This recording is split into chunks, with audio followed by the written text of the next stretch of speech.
आजकल affirmation trending पर है। अगर हम लोग इस अफर्मेशन के विज्ञान को अच्छी प्रकार से समझ लें तो इसके परिणाम हमारे सामने बहुत ही जल्दी आने लगेंगे। पहली बात, हमारे अफर्मेशन जल्दी पूरे क्यों नहीं होते हैं? उसका एक कारण यह भी है कि हमारा मस्तिष्क उसे जल्दी स्वीकार नहीं करता है। किसी बड़ी बात को जो हम अफर्मेशन में बोलते हैं वो हमें कारण देने लगता है, समझाने लगता है कि इतनी बड़ी उपलब्धता कैसे होगी, जबकि तुम इतनी छोटी नौकरी कर रहे हो और अफर्मेशन दे रहे हो कि मैं बहुत धनवान हूं। तो इस अंतर विरोध के कारण हमें हमारा अफर्मेशन जल्दी काम नहीं करता है।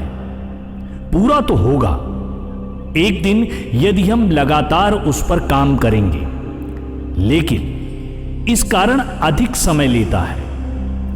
अगर हम अफर्मेशन के साथ विजुअलाइजेशन का डीप में जाकर प्रयोग करें तो हमारे शरीर के केमिकल तक बदलने लगते हैं। हमारे अफर्मेशन के पूरे होने की संभावना बढ़ जाती है।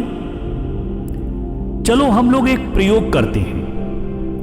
आजकल कच्चे आम का सीजन है। कच्चा आम कैसा होता है? हरा।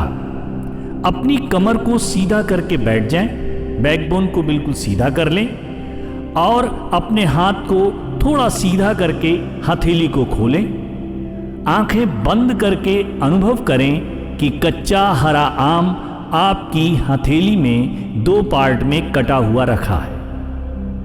दूसरे हाथ से आपने उसे उठाया और अपने दोनों दांतों से काटा और उसे खाना शुरू किया तो उसका खट्टापन आपके मुंह में आना शुरू हो गया और उसका असर आपके चेहरे पर भी आ रहा है। आप आंखें खोलें। आम का हरापन, उसका खट्टापन, सभी चीजों का एहसास आपको हुआ। उस आम के प्रति शरीर में जो केमिकल है वह पैदा हुआ। ठीक ऐसे ही आप नींबू का प्रयोग भी अपने विजुअलाइजेशन में करके देखें।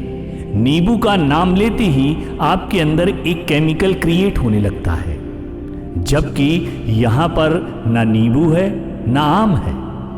लेकिन उसको वर्तमान में एहसास करके जब मेरा शरीर उसे प्रकट करने लगता है तो ठीक उसी प्रकार हम जो चीज चाहते हैं उसका अफर्मेशन विजुअलाइजेशन करते हैं तो वह चीज आगे चलकर हमारे सामने साकार रूप लेने लगती है।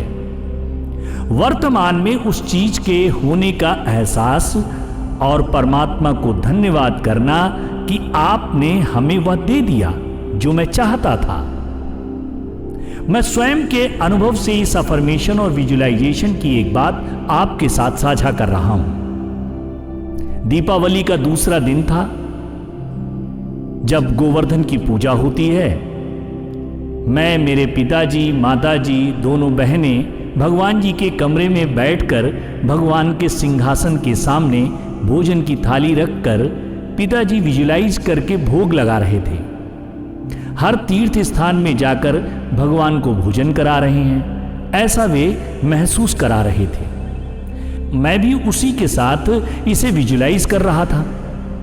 मेरे मन में एक प्रश्न आया, इतनी देर से भगवान का भोग लग रहा है, भगवान आकर भोजन ग्रहण क्यों नहीं कर लेते हैं? जैसे ही मैंने यह सोचा तत्क्षण भगवान कृष्ण की मूर्ति जो सिंहासन पर सीधी खड़ी थी वह झुकने लगती है और थाली की तरफ आगे की ओर बढ़ती है। यह दृश्य मेरे पूरे परिवार ने आंखों से देखा। थाली तक पूरी तरह से झुककर पुनः वह कृष्ण की मूर्ति अपने स्थान पर हो जाती है। उस दिन से आज तक मैं विजुअलाइजेशन, अफर्मेशन की ताकत को महसूस करता हूं। ईश्वर से मैं प्रार्थना करता हूं कि आप सभी को जो आप बेहतर चाहते हैं वह सब आप सबको प्राप्त हो। धन्यवाद, धन्यवाद, धन्यवाद।